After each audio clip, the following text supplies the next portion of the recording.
bagaimana memanage usia kita ini, memanage umur kita ini agar manfaat selalu. Maka Nabi itu memberikan prinsip, memberikan batasan, memberikan rambu-rambu bagi kita agar kita ini menjadi orang yang manfaat. Umur kita ini manfaat apa? Nah ini Nabi itu memberikan rambu-rambu seperti ini. Iktanim khomsa qabla khomsin, kata Rasulullah. Manfaatkan, atau iktanim itu manfaatkan, pergunakan dengan maksimal. Iktanim khomsan qabla khomsin, maksimalkan 5 perkara sebelum 5 perkara. Yang pertama itu sababaka qabla haram, waktu mudamu sebelum datang waktu tuamu. Yang pertama adalah waktu muda sebelum waktu tuamu. Maka jangan mengeluh ketika kita datang masa tua kita. Ketika kita sudah di masa tua, kita penuh kesulitan, kita penuh kebodohan, kita penuh kejahilan, lantas menyalahkan Allah. Tidak boleh. Kenapa? Nabi itu sudah mengajarkan kita iktanim khamsa qabla sababaka qabla haramika. Waktu usia mudamu itu engkau gunakan untuk apa? Maka ketika datang waktu tua kita mengeluh, ya Allah, urip kok koyo ngini, ya Allah, aku kok pengen ngini tapi gak iso, ya Allah, aku begini dan begitu. Kita mengeluh kepada Allah, padahal dulu kita diberi kesempatan oleh Allah dengan adanya waktu muda kita, waktu yang penuh semangat. Kita tidak gunakan untuk sebaik-baiknya, kita tidak gunakan untuk belajar yang sebaik-baiknya, kita tidak gunakan untuk bekerja yang semaksimal-maksimalnya. Kita tidak sungguh-sungguh untuk belajar, hingga menyesal ketika datang masa tuanya. Ya Allah, aku pengen belajar tapi wis udur ngene, kate ngaji, kate taklim, wis awak wis gelinu kabeh, asam urat, ndak bisa ke masjid.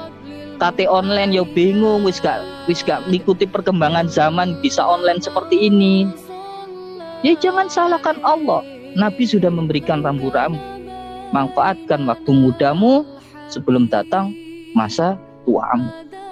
Kemudian yang kedua, sihhatuka qabla saqamika, masa sehatmu sebelum masa tuamu. Jadi tadi waktu muda, sekarang diingatkan lagi waktu sehatmu, pergunakan yang semaksimal-maksimalnya. Kenapa? Karena kesehatan itu nikmat Allah yang paling luar biasa. Sehat itu tidak bisa dibeli oleh uang. Mungkin kita bisa membeli obat, mungkin kita bisa membayar dokter, tapi kita tidak bisa membeli yang namanya kesembuhan. Karena kesembuhan itu milik Allah, kesehatan itu milik Allah. Maka manfaatkan sehat itu, masa-masa sehat kita ini gunakan dengan sebaik-baiknya. Jangan engkau sia-siakan, atau bahkan digunakan dalam rangka bermaksiat kepada Allah. Lantas ketika datang masa sakit kita, jangan bilang, ya Allah, kenapa engkau uji aku dengan sakit yang seperti ini? Ujian apa? Ini bukan bentuk ujian. Ini adalah bentuk azab dari Allah. Ketika engkau diberikan sehat, engkau malah bermaksiat, jauh dari ulama, jauh dari taklim, gak mau belajar. Maka ketika diberikan sakit, jangan pernah menganggap itu sebentuk ujian. Bukan, belum tentu itu bentuk ujian. Bisa jadi itu adalah bentuk azab dari Allah, karena engkau melalaikan kesehatan-kesehatanmu yang lalu, sehingga Allah tegur dirimu dengan sakit-sakitan yang datang berikutnya ini. Maka jangan pernah mengeluh ketika engkau didatangi sakit, sedangkan masa sehatmu tidak engkau gunakan dengan sebaik-baiknya. Syatid yang dimuliakan oleh Allah, ada sebuah syairan dari Imam Syafi'i itu. Di Diwan Syafi'i itu ada syairan, yadul ta'allumi sa'atan tajarra'a dulal jali tula hayati.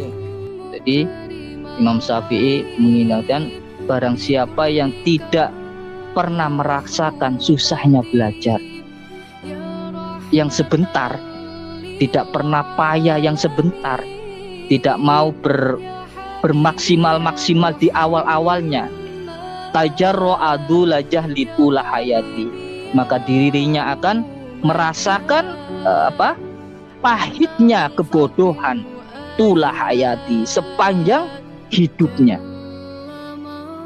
Tidak mau belajar tentang ilmu agama Allah hanya sebentar saja, 1 jam 2 jam dalam setiap minggunya, maka dirinya akan dihinggapi kebodohan sepanjang hayatnya.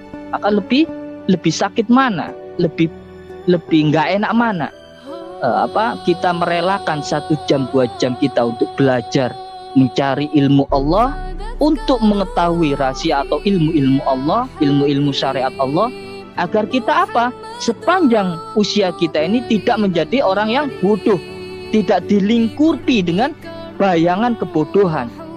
Kalau kita tidak mau belajar seperti itu, tajarru'a dulla jahli tula hayati, maka dia akan dihinggapi akan bayangan kebodohan tula hayati sepanjang usianya. Yang ketiga kata Rasulullah, wa ghinaika qabla fakrika, maka pergunakan atau manfaatkan semaksimalnya ghinaika, kekayaanmu, masa kayamu, qabla fakrika, sebelum datang masa fakirmu. Karena kehidupan ini seperti roda yang terus berputar. Namanya roda berputar, bisa jadi kita sekarang di atas, bisa jadi besok kita ada di bawah. Bisa jadi sekarang kita di bawah, mungkin besok kita akan di atas.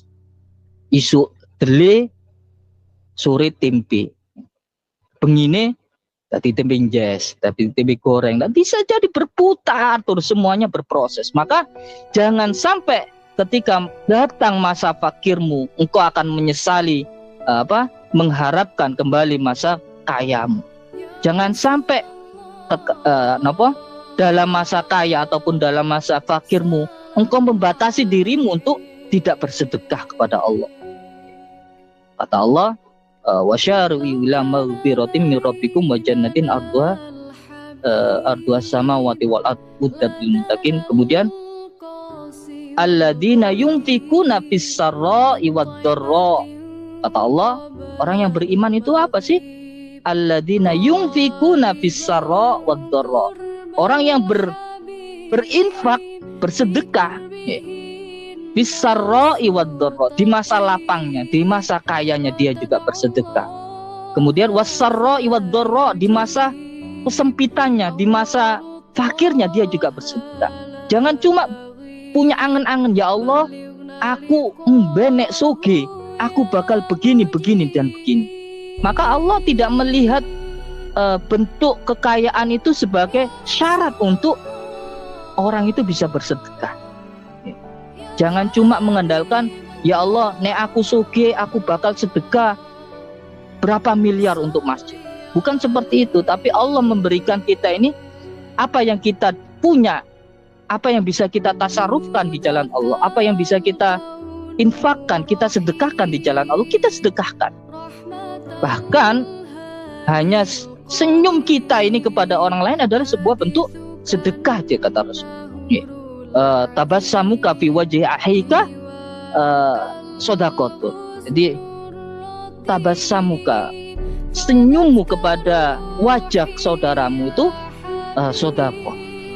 Akan kalau kita hanya bisa bersedekah dengan pikiran kita, kita mungkin hanya bisa bersedekah dengan semangat kita, semangat mengajar kita kepada generasi penerus kita, anak-anak yang lebih kecil. Yaitu adalah bentuk sedekah kita. Jangan cuma mengistilahkan sedekah ini hanya sebuah faktor ekonomi, hanya sebuah kekayaan yang bisa disedekahkan. Enggak, sedekah itu enggak harus berupa ekonomi, enggak berupa uang saja. Senyum sedekah, menghilangkan kesusahan orang sedekah, mensedekahkan waktu kita untuk belajar dan mengajar adalah sedekah. Apalagi beruluk salam adalah sedekah. Kita sedekahkan apa yang bisa kita sedekahkan. Jadi Allah katakan alladzina yunfiquna fis-sarra'i wad-dharra, orang-orang yang bisa bersedekah baik dalam masa lapangnya ataupun masa susahnya, dia tetap bisa bersedekah. Kenapa? Karena sedekah tidak dianggapnya sebagai bentuk hanya kekayaan saja, hanya nominal saja. Juga bukan berarti ya nek ngono aku tak sedekah waktu saja untuk belajar, waktu saja untuk mengajar. Nek ngono aku tak sedekah senyum saja, tapi nggak usah keluar duit gawe sedekah jariah nang masjid. Yang enggak seperti itu. Kalau kita memang punya kelebihan harta, maka sedekahkan harta kita ini. Kalau kita memang punya kelebihan harta, kita datang waktu kurban, maka kurbankan seekor kambing atau seekor sapi kalau kita memang mampu untuk menjalankan kurban itu. Kalaupun enggak, maka sedekahkan apa yang bisa kita sedekahkan dari misalkan nominal kita ke jalan Allah, ke masjid, ke pesantren, ke madrasah, ke fakir miskin, ke anak yatim, ya, dan sebagainya. Enggak peduli, Allah enggak melihat berapa besar kamu memberikan sedekahmu, 1 juta kah, atau 100.000 kah, atau mungkin 100 rupiah kah, tapi seberapa ikhlas dirimu untuk bersedekah di jalan Allah. Jangan dibalik, nggih. Ada istilah, yo meskipun 1000 yang penting ikhlas. Nah, yang penting ikhlas itu menandakan bahwa dirinya tidak ikhlas. Yang penting ikhlas itu menandakan dirinya tidak ikhlas. Kenapa? Saya ulangi. Yang penting ikhlas. Artinya apa? Ikhlas itu menjadi tujuan, bukan Allahnya. Bukan Allahnya, tapi ikhlasnya yang dicari. Nah, itu kan sudah salah. Sudah salah keniatan. Sing dicari itu ridha Allah dengan cara ikhlas. Bukan sing penting ikhlas. Nek sing penting ikhlas berarti awakmu ngelei ikhlas, kudu ngelei Allah. Kalau kamu mencari ridha Allah, maka dengan cara apa? Dengan cara berikhlas. Itu bedanya seperti itu. Nah, kita lanjut lagi. Ampunten saya sedikit tidak enak tenggorokan saya. Wa faraghuka qabla sulika, masa senggangmu sebelum datang masa wa faragika qabla sulika, masa senggangmu sebelum masa sibukmu. Jadi banyak orang seringkali menunda-nunda pekerjaannya, menunda-nunda amal baiknya, menunda-nunda kebaikannya. Kenapa? Karena orang tersebut tidak memahami bahwa usia manusia itu terbatas. Dan kalaupun usia manusia ini masih punya usianya itu belum tentu selamanya akan senggang. Akan datang waktunya dirinya akan tersibuki oleh masalah-masalah. Artinya apa? Ketika kita punya waktu senggang, wah kungku aelah. Umroh kan isok kapan-kapan. Nek haji kan kudu cepet-cepet. Umroh kan kapan-kapan aelah umroh. Datang waktunya berkurban, wes menemin aelah. Saiki kan ono kebutuhan ini dan itu. Bisa kita tunda-tunda. Nah, itu adalah orang yang salah berlogika. Jadi Nabi itu ini yang seringkali orang itu salah memahami tafsir dari hadisnya Nabi. I'malu lidunyaka ka'annaka ta'isu abadan. Jadi Nabi dawuh, berbuatlah i'malu lidunya, berbuatlah untuk duniamu, ka'annaka ta'isu abadan, bekerjalah semaksimal mungkin, karena seakan-akan engkau akan hidup selamanya.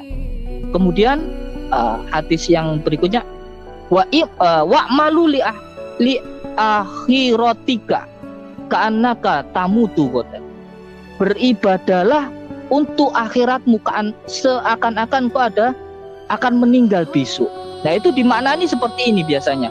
Nek ngono aku tak bekerja keras. Nek wayahe bekerja keras. Nek wayahe ibadah semempeng. Ya itu memang benar secara orang secara lahiriah atau secara kontekstualnya memang benar. Tapi orang-orang tasawuf memandang hadis ini malah seperti ini. Kita ini ditakdirkan Allah ini bukan hidup di dunia, maka apa? I'malu lidunya ka annaka ta'isu abadan. Kalau engkau hidup di dunia ini adalah hidup yang abadi, ya santai saja. Besok kan masih ada. Wong aku abadi di dunia. Besoknya masih ada. Besoknya lagi aku ada. Karena hidup di dunia seakan-akan abadi. Jadi apa? Kalau kehidupan dunia, maka ya santai-santai saja. Tapi kalau urusan akhirat, kalau urusan ngaji, kalau urusan belajar mengajar, ya itu ka'annaka tamutu qatan. Jangan tunda-tunda, jangan bermalas-malasan, jangan berleha-leha. Karena apa? Seakan-akan kau akan mati besoknya. Maka apa? Ya harus sekarang saya mengaji, harus sekarang saya belajar, harus sekarang saya beribadah sungguh-sungguh karena besok saya sudah mati. Nah, jadi dibalik kalau giroh kita ini, semangat kita ini untuk mengejar dunia, maka dunia tidak akan ada habisnya. Maka Nabi itu mengatakan ka'annaka ta'isu abadan. Engkau itu kalau untuk urusan duniamu, pandanglah hidupmu itu abadi. Jadi santai saja. Jadi bekerja ya ala apa? Bukan terus bermalas-malasan, bukan, nggih. Tapi bekerja selayaknya bekerja. Bukan terus awan isuk sore kerja terus ke anak kata isu abadan pengen ngerangkul dunia seake-ake nih. Bukan seperti itu. Bukan seperti itu. Tapi tak isu abadan, maka engkau kerjalah ya selayaknya orang bekerja. Ngetu iyo, santai yo iyo. Jadi enggak terus sepaneng kerja isuk awan bengi ndas digawe sikil-sikil digawe ndas istilahnya. Karena kata isu abadan pengen ngerangkul dunia seake-ake ini. Enggak seperti itu. Jadi beda konteksnya. Kemudian satu yang dimuliakan oleh Allah mengenai usia muda, kesehatan kita, kemudian kekayaan kita, kemudian waktu luang kita. Ada tiga hal di kehidupan manusia ini yang tidak pernah bersatu. Apa itu? Kesehatan, waktu luang, dan kekayaan. Coba kita perhatikan. Kita pernah mengalami kesehatan yang maksimal. Kita pernah mengalami waktu luang yang tanpa batas. Kapan itu? Adalah pada masa kanak-kanak, pada masa remaja. Tapi kita non finansial, tidak ada kekayaan. Kita punya kekayaan kalau kita sudah diberi orang tua atau kita minta sama orang tua. Waktu tidak terbatas, kesehatan maksimal, kita bisa bermain sakarep-karepe, sehat, oh iyo, waktunya juga tidak terbatas, tulin terus. Namun kita juga akan mengalami kesehatan kita maksimal, kekayaan juga ada. Kapan itu? Adalah waktu dewasa ketika kita bekerja. Kita punya kesehatan, kita punya kekayaan, kita punya ujroh gaji. Tapi kita tidak punya waktu luang. Hidupnya sudah terforsis pagi bangun kerja, sore pulang tidur, pagi bangun lagi kerja, sore pulang tidur, begitu terus rutinitas. Sudah tidak ada waktu luang lagi. Kita juga akan mengalami yang namanya waktu tak terbatas, kekayaan juga melimpah. Kapan itu? Pada masa tua kita, pada masa pensiunan kita. Waktu kita ada, orang tua itu wis lunggu-lunggu tunggu-tunggu nang omahe. Kekayaan juga ada. Kita mungkin sudah menumpuk-numpuk harta istilahnya, atau ada gaji, ada pensiunan, ada gaji pensiunan, tapi kesehatan sudah tidak ada. Gigi sudah ompong, pengen mangan sate yo gak iso, pengen mangan gulai wedi darah tinggi, pengen mangan nasi goreng khawatir darah tinggi, pengen begini udah diabetes dan sebagainya. Itu ada tiga hal yang tidak akan pernah bergabung bersamaan di kehidupan manusia. Apa itu? Kesehatan kita, waktu yang terbatas, dan kekayaan. Maka Konsepnya apa? Nikmati apa yang ada dan syukuri apa yang ada. Ketika kita diberikan waktu yang tak terbatas, kita gunakan waktu itu semaksimal mungkin.